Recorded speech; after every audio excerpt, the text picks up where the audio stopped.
I do thank you for coming, however, and I know you're here to hear Lila Rose, and some of you have seen her on Sean Hannity and Glenn Beck or Laura Ingraham, and gosh, you know, she's everywhere. She's everywhere. And she's here with us in Visalia. Aren't we lucky? Lila hails from San Jose, a family of 8 children. I have to bless this out there. Kudos to you homeschoolers. Lila is a homeschooler. Yay! And I know we have a good representation of homeschoolers out there. So keep up the good work. You too can come up here and speak at our next banquet. Lila has been involved in Live Action, a pro-life organization that she designed or organized when she was 15. She actually started her pro-life work at 9, raising funds for a care pregnancy center in her area. And I'm not going to really say any more because Lila has a lot to speak to you about, and she'll share some of her experiences and some of her background. Would you please join me in giving a warm welcome to Lila Rose?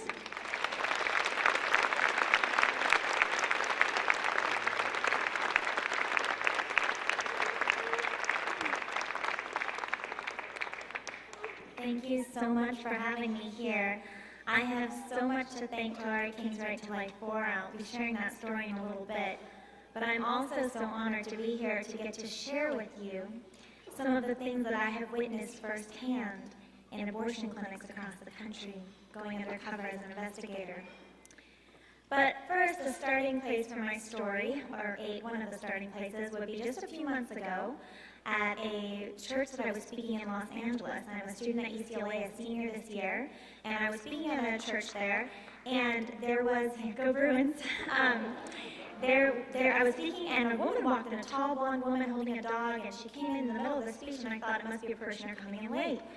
After I concluded my speech, this woman came up to me, and she firmly shook my hand, and she said, "I'm a member of the board of the Planned Parenthood Federation, and I just saw your name on a poster, and I knew you'd be speaking here, so I had to stop by." And I said, "Oh, well, nice to meet you." And then she said, "Young lady, I think you're very bright, and you have a bright future ahead of you, but I have some advice to give you," she said to me. "I have some advice to give you as a mom." As a mom, she said. Funny that she would say that. Well, she was advocating for the very murder that would deny mothers their motherhood. But this was her advice. She said, if you want to get anywhere in the world, and if you want people to take you seriously, don't say pro-abortion, say pro-choice. And I said to her, why? Why not pro-abortion? And she said, it offends people, it offends people. And I said, well, why does it offend people? And she said, well, because abortion is a very hard decision. So I said, well, why is abortion a hard decision? It's a very hard decision. And I asked her again. And I soon realized after we'd gone in circles a few times that no matter how often I asked her this question, she could never answer it. For if she did, this board member of the Planned Parenthood Federation of America, our nation's largest abortion chain, would be facing head-on her life's contradiction, that while advocating for women, she was aiding and abetting the slaughter of millions of tiny women in the womb. I pray for this woman, and I pray that one day she will open to the truth, face head-on the pro-abortion mindset, and then be free of it. This was not the first time that I've interacted with Planned Parenthood. Back as a college freshman, I did my first investigation undercover at 2 Los Angeles Planned Parenthood clinics with my friend James O'Keefe. Going undercover, filming this, I said I was 15 years old, I had a much older boyfriend. The Planned Parenthood clinic was required to report this to police. It was statutory rape. But instead, the clinician said, just lie on the paperwork. Say you're older than you really are. We won't file the report. This was just the first time that I would see them covering up sexual abuse, that I would see the lawlessness in these clinics across the country. After we filmed this and put it up on YouTube and the national media started picking it up, Planned Parenthood threatened to sue me.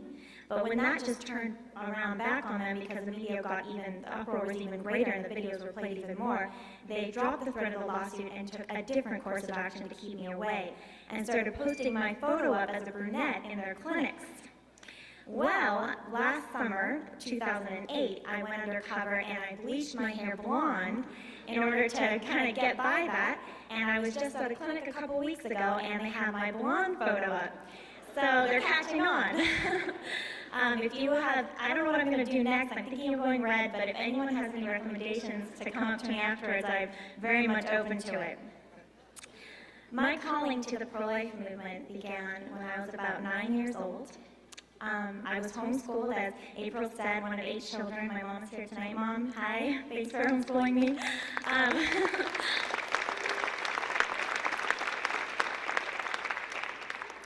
My dad has about an addiction, you could call it, to Amazon.com, and would order these books, because he's a homeschool father, by the truckloads into our house. So our house is always so full of books, and as a little girl, I would scrounge around the house trying to read every book I could possibly read. So at about 9 years old, the closest book to me was usually on the bottom shelf, and I was very tiny, and I found one in the living room one day at the bottom, and it was called A Handbook on Abortion by Dr. and Mrs. Wilkie. And I opened the book up, and it turned to the crease in the middle, where it was a very old book, and there were some images. And I quickly closed the book, and I looked away. And then I opened the book again. And I remember looking at that image, and I could not look away. It was the image of a tiny, aborted child. And I thought, this must not be really happening. This couldn't be happening in America. This must not be real. But as I began to read as best I could the book, I realized that this was very real. And I was living in a country where these tiny children were not protected, that they could be killed like this. Then when I was 14, fast forward a little bit, over this time I was learning a little more about the abortion issue, And when I was 14, I wrote in my journal, God, it's time I actually tried to do something about abortion. And I was determined to get together with a couple friends and just start a pro-life club, just praying, God, I want to be used. I want to dedicate my life to this purpose. So a mutual friend of mine said, there's a pro-life leader, a pro-life group, California Central Right to Life, and there's this, a youth leader there by the name of Jonathan Keller that you can talk to. He might be able to help you out. So at 14 years old, I was on a conference call, and I felt very important doing this, with the youth director of this organization. And I got to talk with him, and he talked with me. He was very patient, talked with me for a while. Fast forward a few months later, and he was actually given permission by April and by the other half of the organization he worked for in Fresno to drive to San Jose and meet with my tiny group of friends to start mentoring us and training us so that we could spread the pro-life message to our peers. And it was that grace and that gift of Jonathan and of Tulare-Kings Right to Life and the Fresno Right to Life that I was able to first get training and understanding of the abortion issue so I could reach churches, so I could reach local schools with a presentation about abortion. I am so excited to report that that organization, Live Action, now a nonprofit 501c3, is now national focused, and the San Jose chapter that started up when I was about 15 back then is now reaching thousands of youth in the Bay Area with the pro-life message. Thank you, Rental Life.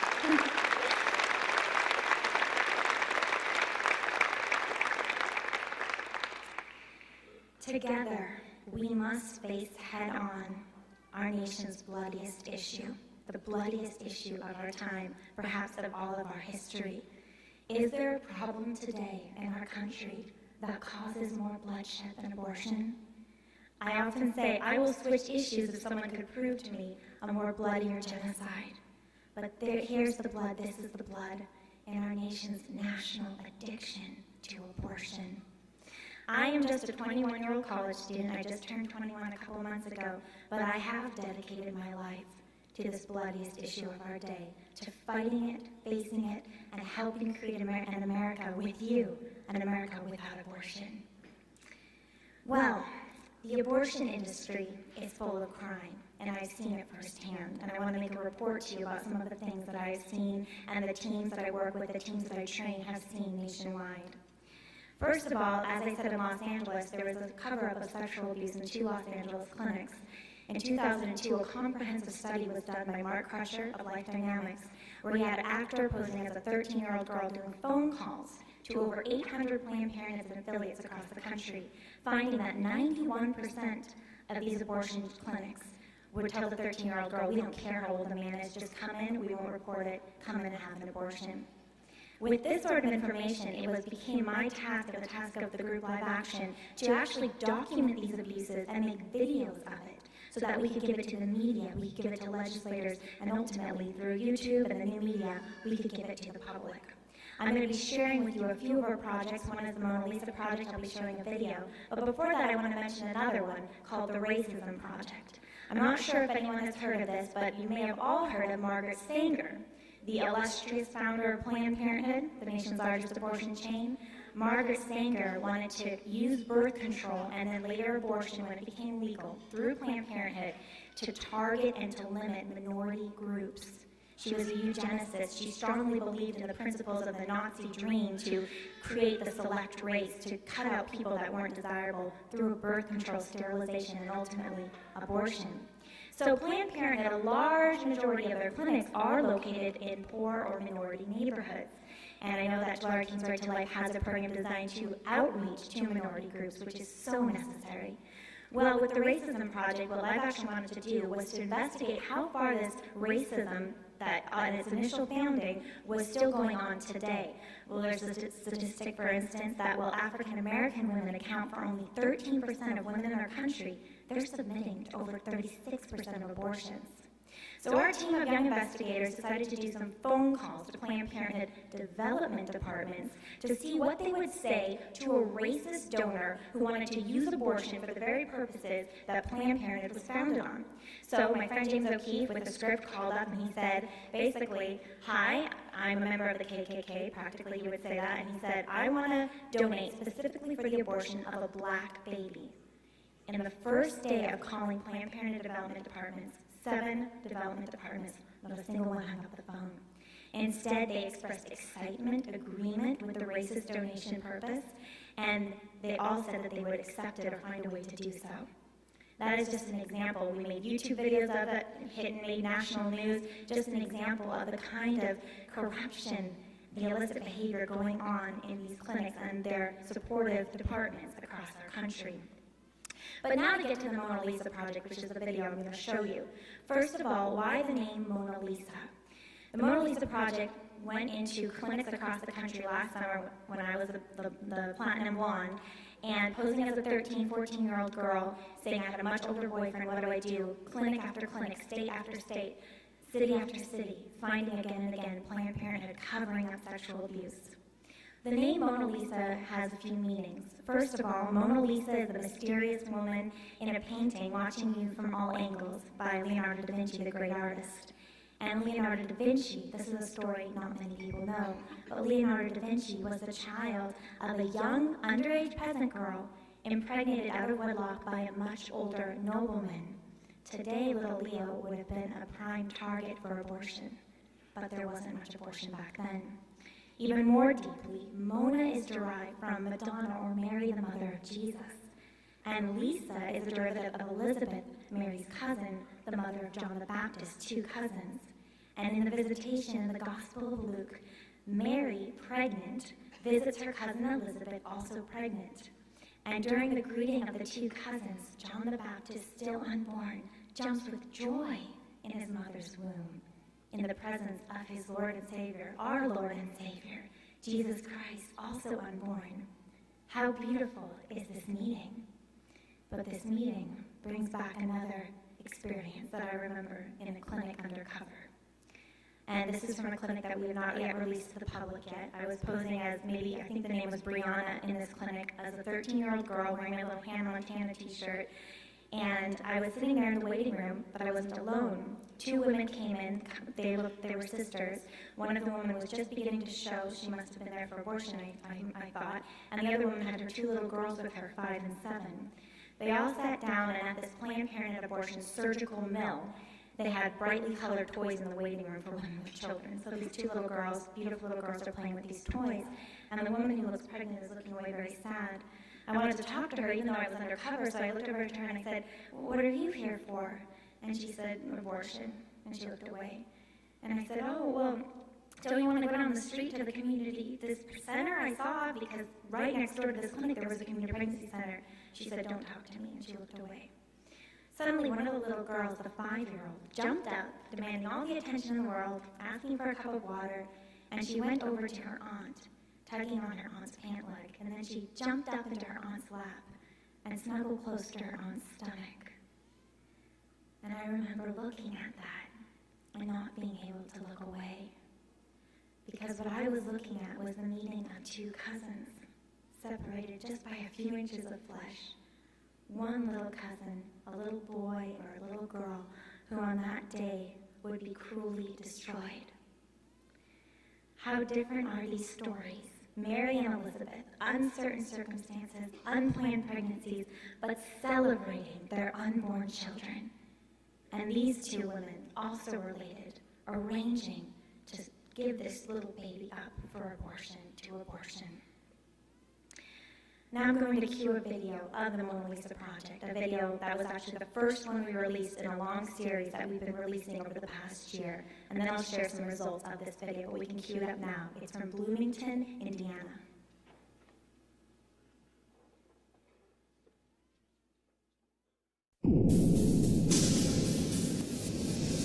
Well, I'm a big girl. I'm 13. Okay. He might be Doesn't matter. a lot older, but he doesn't act a lot older, you know? And I act a lot older than I am, so it works out because Yeah. he might be 30. I didn't hear the age. He might be 30. I don't want to know the age. I don't want to know the age. He might be 30.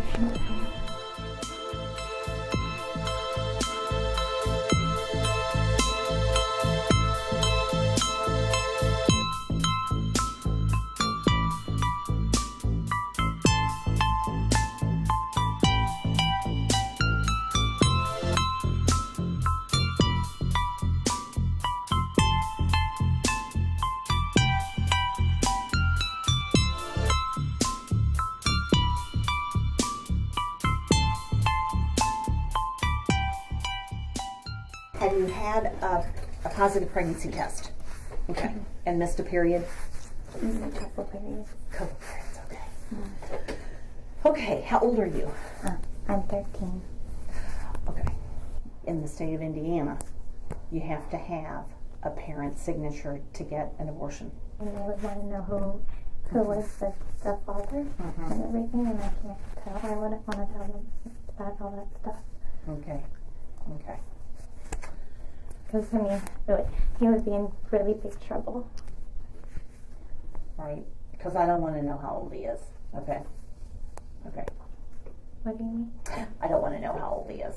Okay. And because in the state of Indiana, anyone 13 years and younger, there has to be a report done to CPS.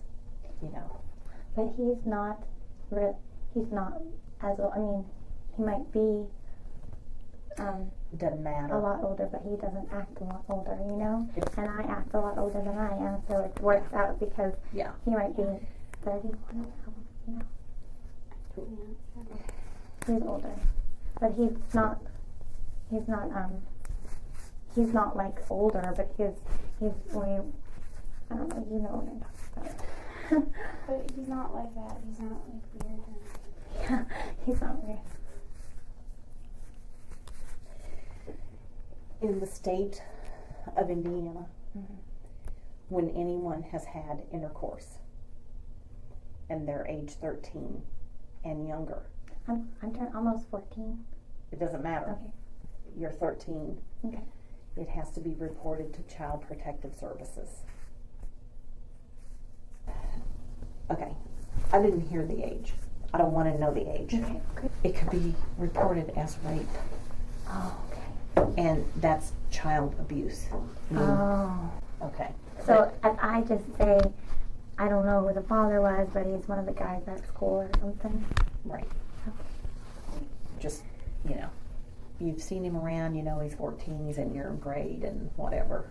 So, you know what I mean? Yeah. Okay, so that's that problem solved. You've seen him around, he's 14, he's in your grade and whatever. Okay, so that's that problem solved.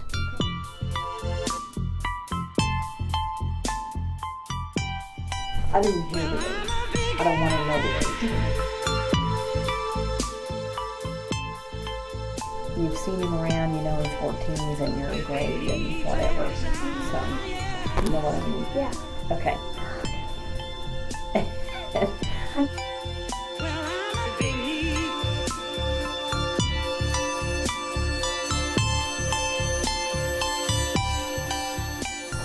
I'm going to give you a piece of paper here because I cannot tell you this.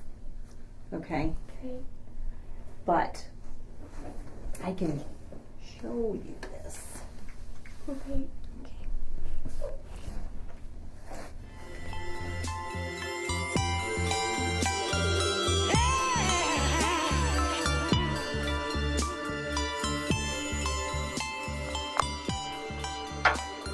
Oh.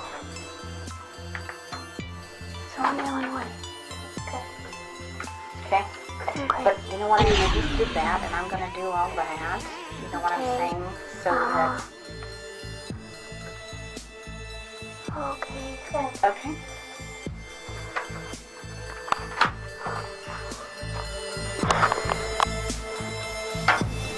Oh. So I'm the only one. So I'm the only one. Because I cannot tell you this. I am supposed to report to Child Protective Services. I didn't hear the age. I don't want to know the age.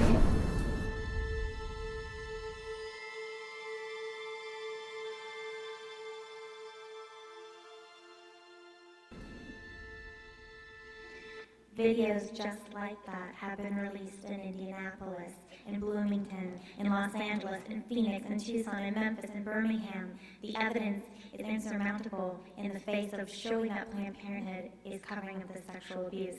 Here are a few results of this evidence. In Bloomington, the clinic you just saw, and then in a clinic 90 miles away in Indianapolis, employees were suspended and fired. Local legislators called for defunding. And amid the scandal, Planned Parenthood in Bloomington, for the first time in 10 years, did not reapply for local city funds. In other...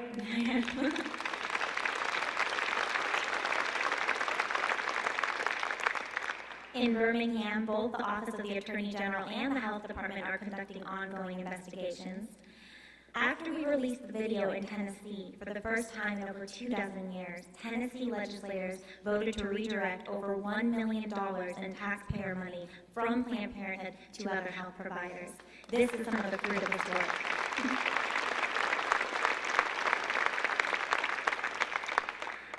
Live Action's latest project, which is yet to be released, I'm going to share quickly with you, is the story of Rosa Acuna. It's called the Rosa Acuna Project.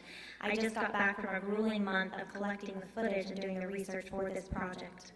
Rosa Acuna was a young woman from New Jersey who sought an abortion.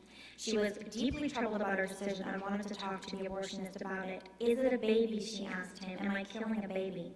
He said to her, don't be stupid, he told Rosa. It's a blood clot, it's a bunch of cells, it's not a baby. The doctor performed the abortion. Back at home, bleeding profusely, Rosa went to the emergency room. There, the nurse told her that she had the remains of a baby inside her and that she would have to be operated on to remove the remains, extract them from her uterus. That's when Rosa realized that her first trimester pregnancy matter was not a blood clot or just some cells, but it was a human baby. In the dozens of clinics that I have been to across the country, I have sat through counseling sessions. I have seen women with blood on their clothes. I have heard the harsh words of an abortionist who is tired of his job.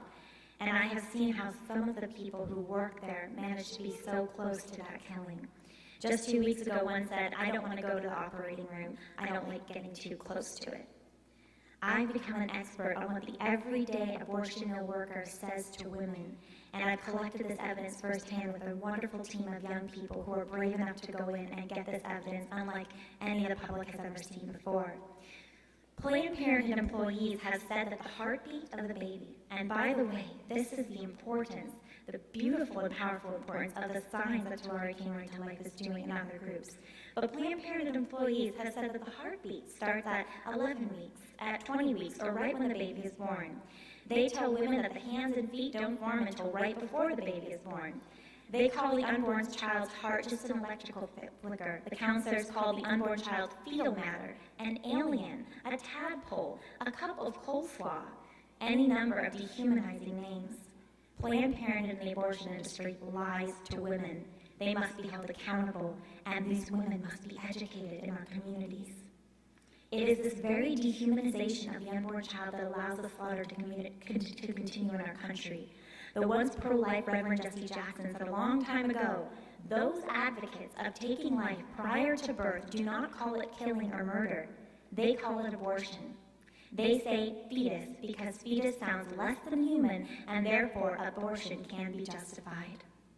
Well, we have a message to Jesse Jackson that once knew the score on abortion, and to all the California politicians, the legislators, the judges, and our fellow citizens who once knew and still know deep in their human hearts that abortion kills a human being. To those that continue to hide behind the euphemisms, uneducated, and call themselves pro-choice. And it's a message that we will send all the way up to our president's pay grade. This is the message. People, yes. People who respect human life are in the majority in the United States. So they must listen to our growing revolt, listening to the people. Listening to the people, to us, who demand justice and the right to life for all Americans. Because if the people that must listen to us do not, that those who represent us do not, that we will outvote them, we will replace them, we will overcome them together. The great patriot Patrick Henry once said, "Gentlemen may cry, peace, peace, but there can be no peace. The war has already begun. Our brethren are already in the field. Why then do we stand here idle? What is it that gentlemen wish? What would they have?" Patrick Henry's cry is a cry for today too. For as Mother Teresa says, the greatest destroyer of peace in the world today is the cry of the innocent unborn child. It is a cry because that child has been rejected by those who should embrace her, by her own legislators, by her own courts, sometimes by her own churches, by her own grandparents, her own parents, her own mother. A cry because that child will be destroyed before she has a chance to reach out and touch the world and offer herself to God and for others. A cry because there is no greater or bloodier destroyer of peace. And these days we are hungry for peace. But we cannot have peace in the world, in America, in our families, in our lives, with abortion. After all, how much does it grieve the heart of our Creator God, who, as the psalmist David writes, is forming and knitting the unborn child in the womb of his mother? He created this beautiful world for mankind, for his supreme creation, the human being. And his love, God's great love, is manifest in the miraculous creation of the unborn child. How much must it grieve the Father's heart to see that tiny child violently destroyed and his mother so hurt by abortion? Is this why God gave us the gift of choice? Mother Teresa again tells us in her Nobel Peace Prize acceptance speech, "In a nation where a mother can kill her own child, what is left but for you and me to kill each other? In the scriptures it is written, even if a mother can forget her own child, I will not forget you." Our God does not forget these children, and he is present during every abortion. Likewise, we must be present with open arms as a witness to God's grace and love to help these children and their mothers. I cannot say how powerful the work here is and how important and necessary it is, and how thankful I am to Jonathan Keller, to April, to Tulare-Kings Right to Life for taking the time for a young freshman in high school at the time to get me started to better understanding the pro-life issue. How vital is the work that so many of you have been doing for so many years, even before I was born. I'm very young, I've only been fighting a short time, but I've dedicated my life to this cause because I firmly desire and hope and pray and have faith in a day soon when we will see no more abortion in America. When because of the hard labor, because of the work, because of the invested time, money, the talent, together we will see that day. We'll rise up and see that day. In closing, I want to say how powerful is the power of prayer. How necessary is the power of prayer, along with so many other things. But how powerful is prayer because God is so anxious for the workers to make the harvest. The harvest is great to build a culture of life. How anxious is God to hear our prayers for life and our prayers dedicated for that. A few months ago, I received an email, a message from a young man who said that he used to be a student at the Naval Academy but had given it up. And the young man said that he had been diagnosed with an inoperable brain tumor and that he didn't have much longer to live. But he said that his dying prayers would be said for me and for all those that did the pro-life work, his dying prayers. And now he's a seminarian in the seminary, and he actually helps Live Action with some writing. But those were his prayers would go. How powerful are his prayers rising up to heaven to a God that so is eager to hear them. And how powerful is the work here, that we who are on the right side, that we who labor even when hope seems to be frail or when we're not sure where we're going sometimes, but how powerful is that prayer. Thank you so much again, and thank you for your prayers, and thank you for your work. Thank you.